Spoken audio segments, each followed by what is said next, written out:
Bonsoir à toutes et à tous, bienvenue dans cette grande édition de nos informations, mais tout d'abord le sommaire. Dans l'actualité ce soir, festivité du 2 octobre 2019, le palais du peuple a fait son plein. Les artistes guinéens ont répondu à l'appel du peuple. C'était une véritable fête au village. Rentrée préscolaire 2019-2020, pour l'instant, c'est pas la grande affluence. Nous irons dans certaines crèches de Conakry. Pour les tout petits, la séparation est parfois difficile. Enfin, des équipements pour les conservateurs de la nature. L'action est pilotée par l'Union européenne. Des tenues de camouflage et de savane dont le coût est estimé à plus de 5 millions de dollars américains. Voilà pour le sommaire. Encore une fois, bonsoir à toutes et à tous. Bienvenue dans cette édition d'information. Ce soir, nous ouvrons cette édition par l'évolution constitutionnelle de la Guinée, de la première constitution au lendemain de l'indépendance jusqu'à celle de 2010, mais aussi le débat actuel autour de nouvelles constitutions. Quelles sont les mutations qui sont intervenues dans l'histoire de la Guinée? Quelques éléments de réponse avec notre reporter Mamadou Faba. Une fois l'indépendance acquise, la Guinée doit voler de ses propres ailes. L'un des plus grands chantiers de l'Assemblée territoriale de la Guinée française, qui devient l'Assemblée nationale constituante souveraine avec à sa tête Saïfoula Diallo, est de doter le pays d'une constitution. Le 10 novembre 1958, la première constitution de la Guinée est née. L'indépendance le 2 octobre, le 10 novembre de la même année, la jeune République de Guinée s'est dotée de sa première constitution pour définir l'organisation des pouvoirs de son État. C'est cela l'État. L'État en tant que personne morale et donc abstraite, qui ne respire pas comme vous et moi, est doté d'un manteau qui est le manteau de la puissance publique. Le droit c'est cela. Iubis societas, iubis ius. Aucune règle de droit ne peut aller à l'encontre de la société. Une vingtaine d'années après, le 10 mai 82, une autre constitution est élaborée. Comme la première, le peuple est directement consulté à travers ses représentants parlementaires. Elle donne plus de pouvoir et une emprise quasi totale du PDG sur l'État. Et vous verrez que les organes du parti et de l'État étaient confondus, comité central, bureau politique, l'Assemblée populaire nationale, le gouvernement, mais surtout une institution qui va être à la tête de tout. Le président de la République, secrétaire général du parti, responsable suprême de la révolution. Après 84, un vent nouveau souffle sur la Guinée post-Sékou Touré. Le pays prend une nouvelle direction, la loi fondamentale est élaborée. Elle est soumise au peuple qui l'accepte à l'issue du référendum de décembre 90. Le champ politique n'est plus sanctuarisé. La nouvelle constitution adoptée le 23 décembre 1990 garantit le multipartisme et ouvre le pays. En 2001, la constitution de 90 limitant le nombre de mandats est révisée. Le peuple est une nouvelle fois convoqué aux urnes à travers un référendum contesté et largement dénoncé par la classe politique. La nouvelle loi fondamentale est adoptée. En 2001, la constitution de 90 limitant le nombre de mandats est révisée. Le peuple est une nouvelle fois convoqué aux urnes à travers un référendum contesté et largement dénoncé par la classe politique. La loi fondamentale est adoptée. Mais 7 ans après, elle est suspendue par un coup d'État mené par le CNDD. La Guinée connaît une seconde transition militaire pour le retour à l'ordre constitutionnel. Une nouvelle constitution est proposée en 2010 par le Conseil national de la transition. Le texte est adopté par décret présidentiel. Presque 10 ans après, un débat pour une constitution soumise à la volonté populaire est vif dans la cité. Une première, des consultations publiques de toutes les forces vives de la société est engagée par le Premier ministre. Oui, les autorités estiment qu'il faut passer à une autre étape et je suis d'accord par endroit parce que lorsque nous-mêmes on fait un révénési sur l'histoire l'évolution politique de notre, disons, les dernières réalités, l'actualité politique du pays. Combien d'accords politiques ont vu le jour ici en écartant le test constitutionnel entre opposition et mouvance. Vouloir adapter la nouvelle réalité de notre pays à notre organisation politique voudrait dire qu'il faudrait intégrer, pour ne pas faire les erreurs du passé, intégrer cette nouvelle volonté politique-là dans un texte formel qui est la Constitution. La Constitution est considérée comme un ensemble de textes juridiques qui définit les différentes institutions composant l'État et qui organisent leurs relations. La fête fut belle du côté de Kaloum. La journée d'hier a été célébrée avec faste, marche blanche et concert géant. On ponctué les festivités de l'an 60e de notre souveraineté nationale. Daouda Tabansila, Lansana Camara était aussi de la fête. Voici leur reportage. Puissante mobilisation hier des artistes guinéens. C'était ici, à l'esplanade du Palais du Peuple. Ils sont venus commémorer avec faste l'an 61 de l'accession de notre pays à l'indépendance. Je demande à tous les Guinéens d'accepter de se donner la main. Le nom du 28 septembre qui a été prononcé par Sékou Touré et le 2 octobre 58 qui a suivi après l'indépendance. En ce jour anniversaire de l'indépendance de notre pays, qui aujourd'hui a 61 ans, c'est vraiment un sentiment de satisfaction, de joie et surtout de voir la jeunesse sortir pour fêter cela massivement. Ça dénote tout l'enthousiasme que la population ressent aujourd'hui en l'occasion de cet anniversaire. Le maître d'ouvrage de cette manifestation artistique, c'est le ministère de la Culture, des Sports et du Patrimoine historique. Son objectif est de donner un cachet tout particulier à la fête de l'indépendance guinéenne. Depuis l'indépendance de notre pays, la culture a joué un rôle important, d'abord dans la consolidation de la paix et de l'unité nationale, mais la culture guinéenne avait supporté l'économie de ce pays. Parce que les premiers salaires de nos fonctionnaires ont été supportés par les célèbres valets africaines de Guinée. Donc si aujourd'hui le ministère en charge de la culture réunit la jeunesse de Conakry autour de la culture, c'est une fierté pour nous. C'est pour dire toujours que la culture continuera à jouer son rôle de facteur d'unité, de paix et de la consolidation de l'unité nationale. Les feux d'artifice étaient au rendez-vous. Le ministère de la Culture a prévu également un gâteau d'anniversaire. Il est coupé ici par le Premier ministre chef de gouvernement, Dr Ibrahima Kassory Fofana. Cette commémoration nous inspire des pensées de reconnaissance envers nos devanciers qui, à 61 ans, ont pris le courage dans l'unité d'action, dans la fraternité, ont pris le courage de dire non à la Constitution de la République française et frayer le chemin de l'indépendance. Nous appartenons en termes de gouvernance à la génération du professeur Alpha Condé qui a lancé la Guinée dans le cercle vertueux de la croissance et de la démocratie.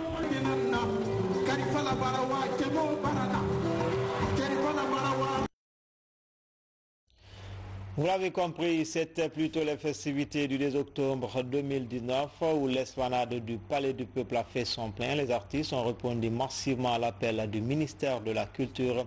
Occasion opportune pour égayer les mélomanes et célébrer la liberté retrouvée en apothéose. C'est le chef de gouvernement, Dr Ibrahima Kassory Fofana, qui a présidé la cérémonie. C'est un reportage signé Hadi Kamara.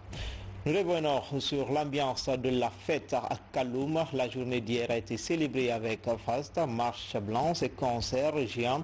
On ponctué les festivités de l'an 60e de notre souveraineté nationale. Daouda Tabansila, Lansana Camara était aussi de la fête.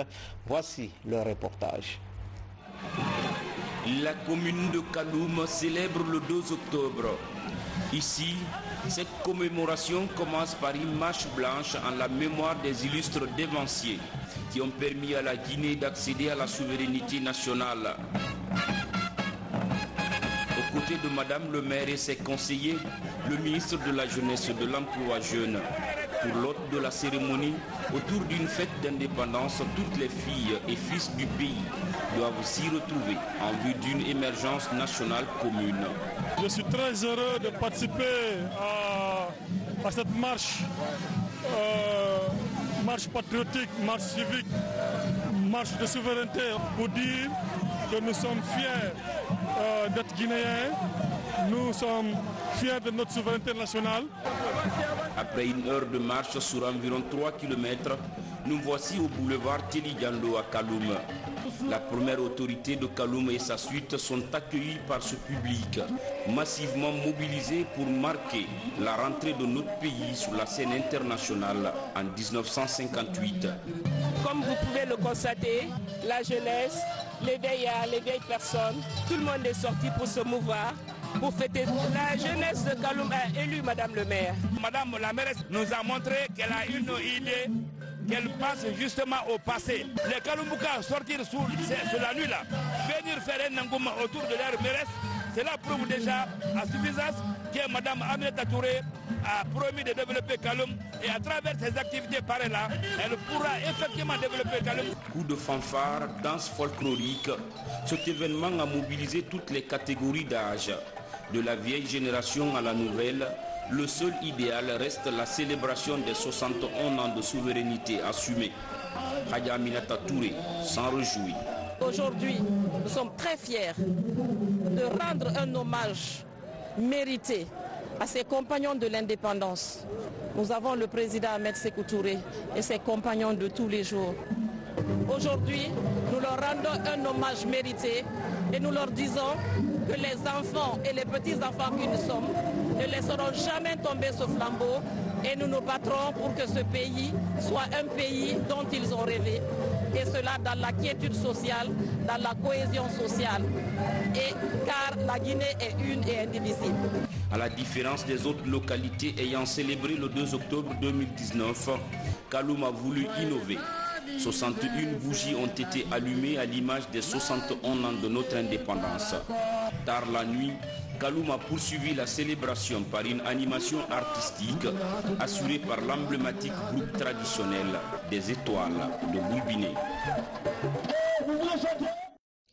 Et puis ce communiqué, le président de l'Assemblée nationale porte à la connaissance des honorables députés, des membres du gouvernement, des membres des institutions constitutionnelles, des partenaires techniques et financiers du peuple de Guinée que conformément aux dispositions de la Constitution, l'ouverture de la 10e session ordinaire de l'année 2019, dite session budgétaire, aura lieu le lundi 7 octobre 2019 à 11h précises à l'hémicycle du Palais du Peuple. Sont conviés à cette cérémonie d'ouverture le Premier ministre, chef de gouvernement, le ministre d'État chargé des affaires présidentielles, ministre de la Défense nationale, les présidents des institutions constitutionnelles, les membres du gouvernement, le ministre conseiller chargé des relations avec les institutions constitutionnelles, les membres du cabinet présidentiel, les membres du corps diplomatique et consulaire, les représentants des institutions internationales, le gouverneur de la Banque centrale, le chef d'état-major général des forces armées, le haut commandant de la gendarmerie nationale, directeur de la justice militaire, le gouverneur de la ville de Conakry, les chefs d'état-major particuliers, les directeurs généraux de la police et des douanes, les représentants des centrales syndicales, les représentants des organisations de la société civile, les représentants des confessions religieuses, les 5 maires de la ville de Conakry. Vu l'importance de cet événement, la présence de tous est vivement souhaitée. Dans le reste de l'actualité, à Kissidougou et Massanta, les membres de CARL suivent actuellement une formation sur l'identification des électeurs dans le fichier électoral. L'opération mobilise plus de 18 000 membres des commissions administratives d'établissement et de révision des listes électorales. Salimatou Kanté, Mamadou Bayansane, envoyés spéciaux. Les élections législatives pointent à l'horizon. L'institution de la CENI s'inscrit dans la dynamique du processus qui nous mène à cette échéance.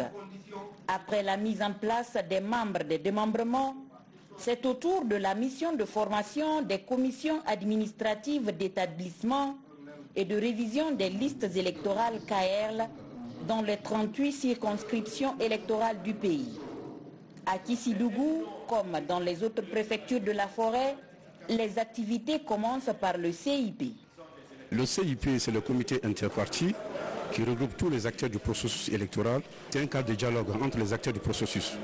Et à ce niveau, en fait, le CIP que je viens d'animer, n'est-ce pas, à Massanta, portait sur 3 thèmes, à savoir l'installation des démembrements que nous avons eu à faire lors de la mission passée, mais aussi la synthèse de la répartition des KL au niveau des circonscriptions électorales.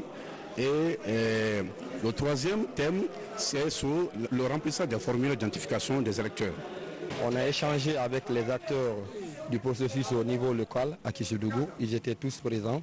On a échangé sur le mode opératoire, sur la composition, les critères de choix et tout, et les tableaux statistiques des CAL que la CENI a proposé pour cette opération d'identification et jusqu'à l'enrôlement des électeurs. Cette activité est suivie à Massanta de la formation des KRL mise en place conformément à l'article 16 du Code électoral révisé. La première des choses, c'était d'abord, comme la loi le dit, de contacter les différentes entités qui sont habilitées à désigner les représentants comme membres des KR, qu'on appelait par le passé les CAL. Ces entités ont désigné les représentants conformément à la loi. Au total, 18 495 membres de KR sont à former, 196 formateurs déployés pour 365 groupes pédagogiques. À Massanta, le nombre de KR de 2015 à 2019 passe de 69 à 105. Éducation avec la rentrée préscolaire 2019-2020. Pour l'instant, ce n'est pas la grande affluence. Nous allons dans certaines crèches de Conakry. Vous allez le voir, pour les tout petits, la séparation avec les parents est parfois difficile. Images et témoignages, Mounir Dogomebari, Fatima Touyalou. Aboubakr Kamara n'a que 2 ans. Ce 3 octobre 2019, il entre pour la première fois dans une cour d'école accompagné par son père. Un jour difficile pour lui, il faut le rassurer. Ce petit, il a 2 ans, je l'amène à la crèche pour qu'il s'habitue maintenant au milieu scolaire, d'ici qu'il n'arrive à l'âge réel pour commencer les études. C'est sa première fois de venir ici. C'est l'ouverture des classes. On gère les enfants, les petits ceux qui pleurent. On a fait arrêter de pleurer.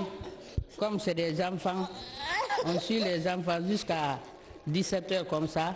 Ici, à la crèche de Jean-Paul II, située en haute banlieue de Conakry, les pleurs des tout-petits retentissent. Mais les encadreurs font parler la pédagogie. Notre priorité d'abord, c'est les élèves, les parents d'élèves. Et vous avez vu l'état de l'école. Le toilettage a été 100%.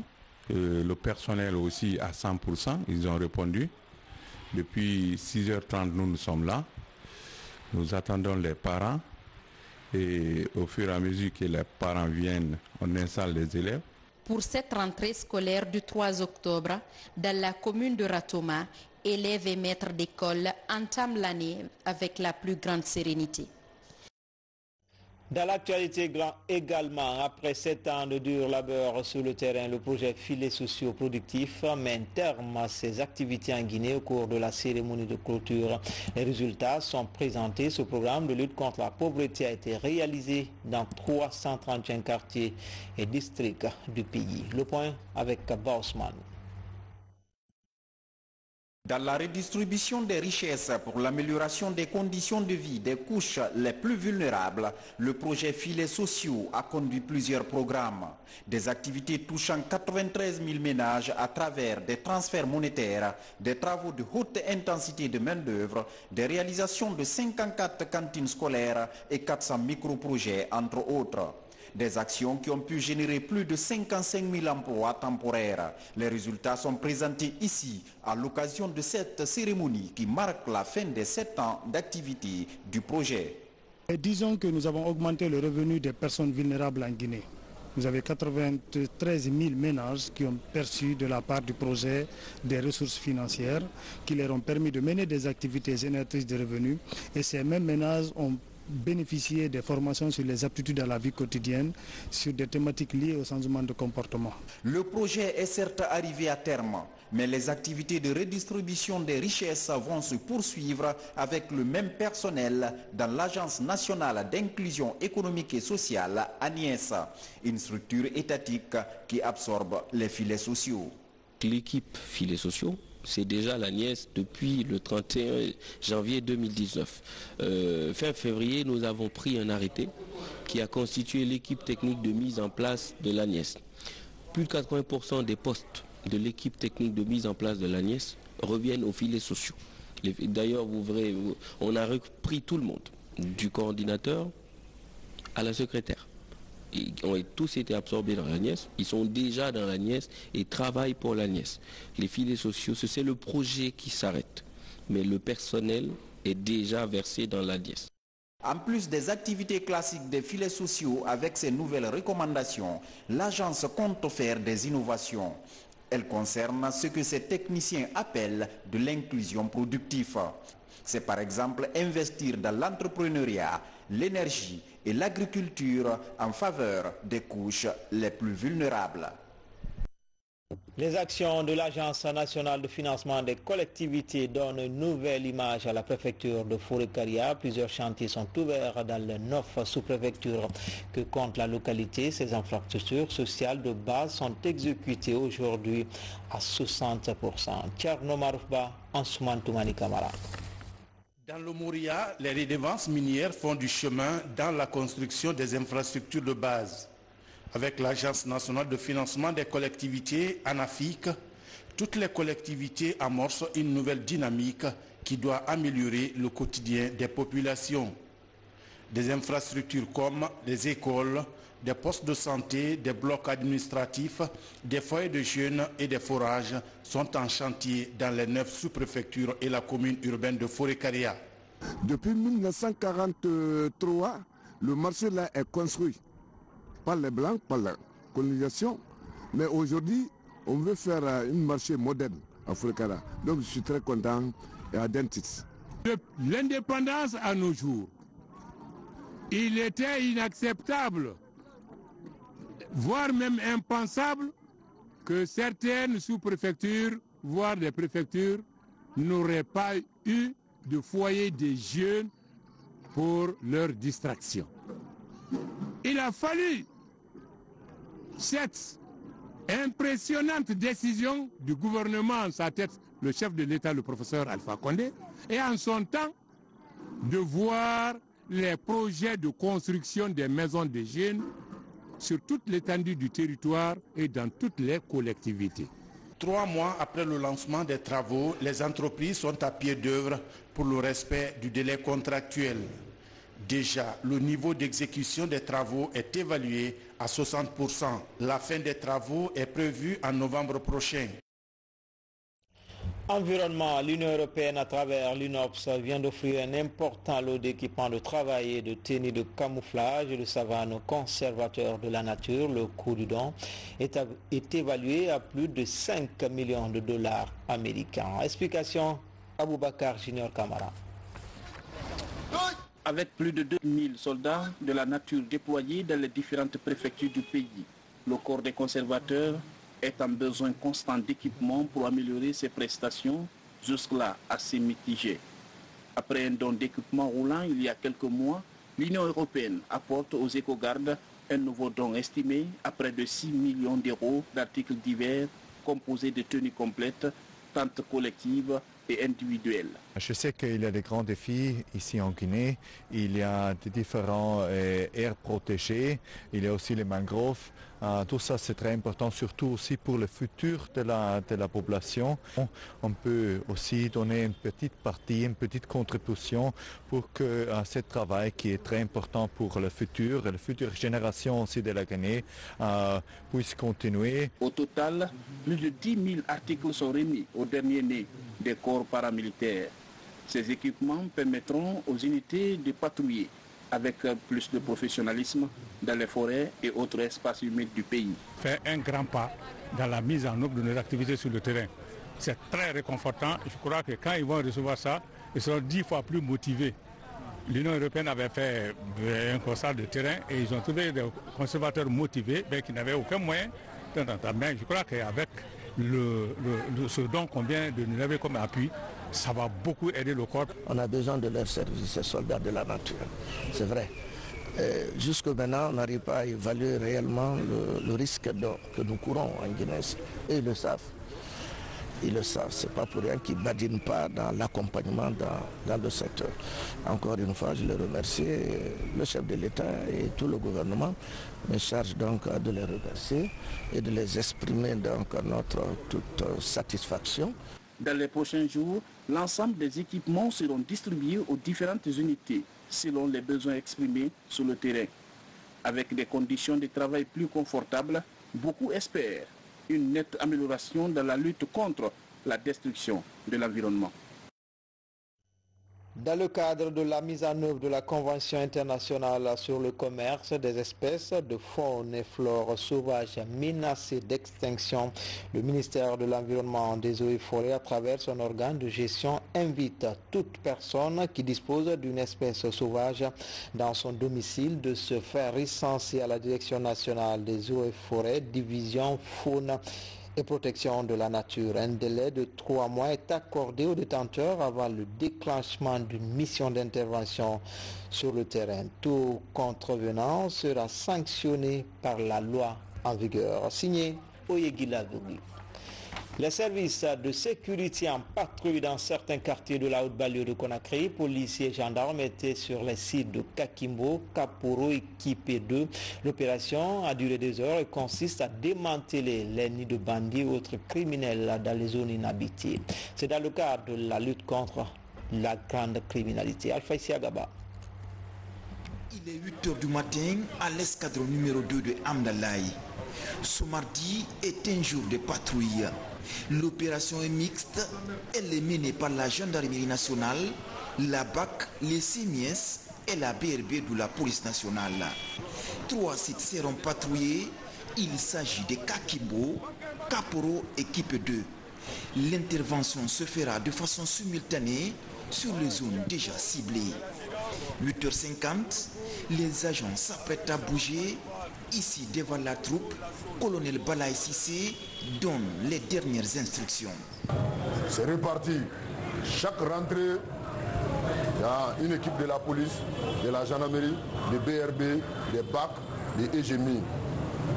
Et ces équipes-là, il y a des positions qui seront commandées par le commandant du CMS, il y a des positions qui seront commandées par le commandant des escadrons. Toute personne interpellée doit être traitée très bien. Il n'y a pas de violence, il n'y a pas de brutalité.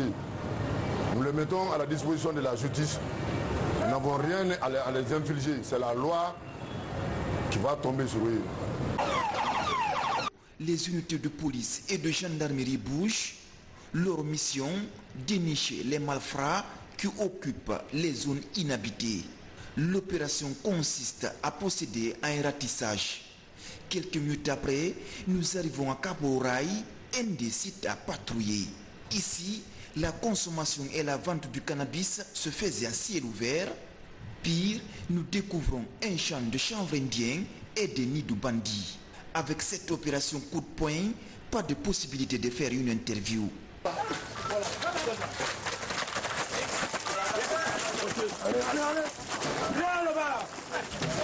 Ces nids de bandits ont été aussitôt déguerpis et mis à feu.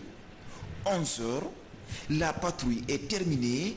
Toutes les unités rallient le point de rencontre pour la synthèse. Cette mission a été déclenchée par nos chefs hiérarchiques.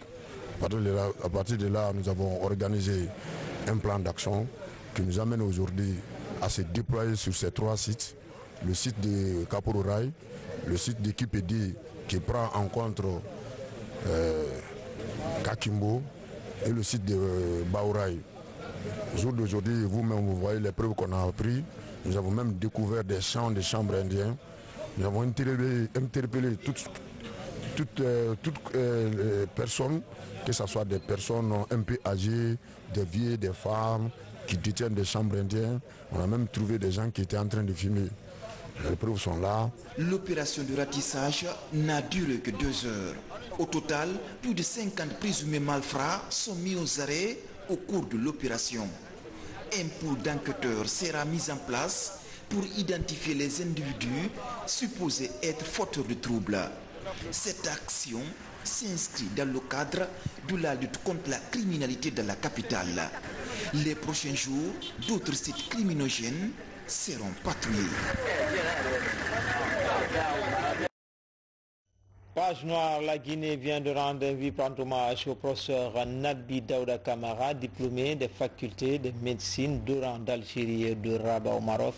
Professeur Nabi a été l'un des pionniers des grandes réformes dans le domaine médical en Guinée. Le film de la cérémonie d'hommage avec Samara Tono.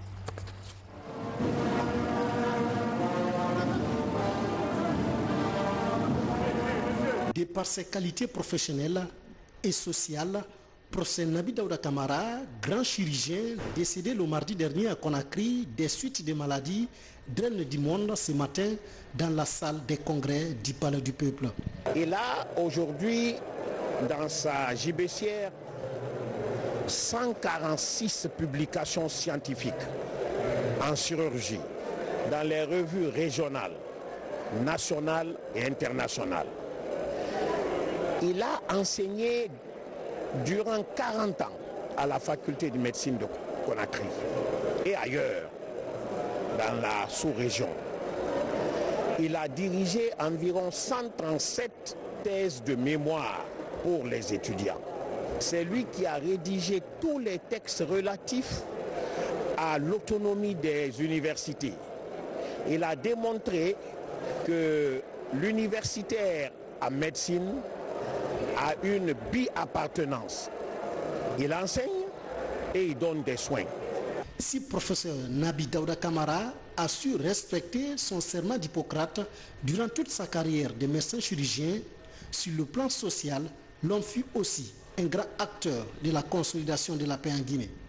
En raison de son fort attachement à sa communauté, professeur Nabi a été élevé il y a plus d'1 an au rang de président du Kantia de Farana à Conakry. Nabi Daouda Kamara, compte tenu des situations que Farana connaît actuellement, c'est des situations de conflits sociaux, conflits sociaux, conflits politiques.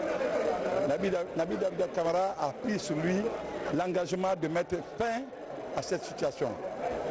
Et donc nous avons évolué de structure en structure jusqu'à mettre en place un Kantia à Conakry ici. Kantia qui devait être le relais entre les autorités de la base et le sommet. Le professeur Nabi Kamara a été un grand patriote. Il a été un grand médecin. Il a été un grand homme de la vie sociale.